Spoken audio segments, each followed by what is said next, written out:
I am Steve Gibson. I am a vice president at Gearbox Software.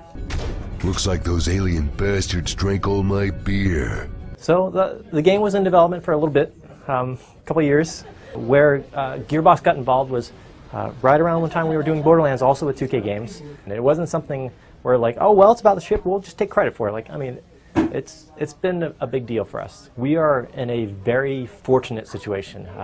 I think the best thing I can point to, so everyone remembers like 2001, that E3 trailer that came out, right? There was that was honestly one of the best trailers ever come out, right? That was just balls out, crazy, awesome. So what happened was the end of that trailer, there's a list of names, right? There's about 15 names or so. If you look at that list of names, all but one of those guys actually ended up working at Gearbox Software.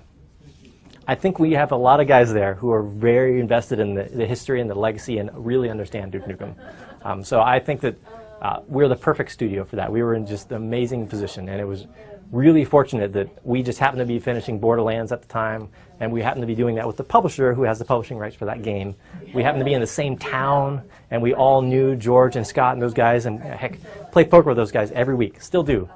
I'm so glad you're okay. All right, time for my reward. I guess here's the thing. When I buy a game, and I think most gamers buy a game,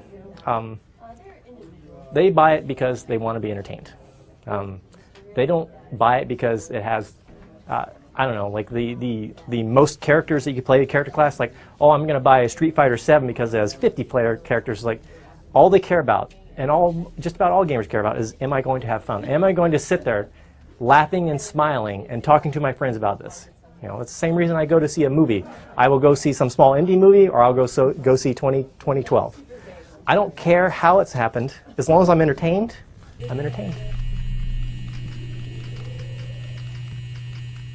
Me, I love that it is not your simple just run around shooting things. I love that there are those cognitive, like, you know, things you need to figure out. There are those moments where you play with that remote control car early on, right?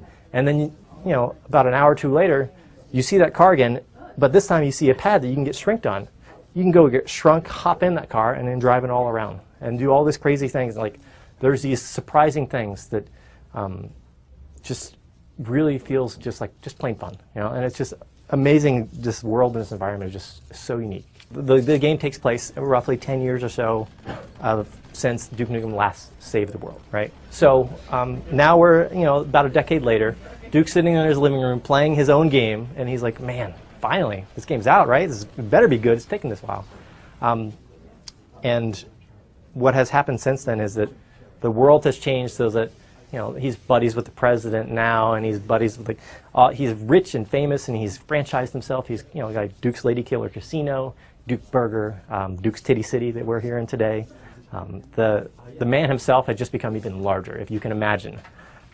And you actually get to experience that even more now, because you get to see these different areas of like how him saving the world has changed this world and how all the world perceives him now. You'll see all his fans screaming and yelling for him, taking pictures, wanting his autograph.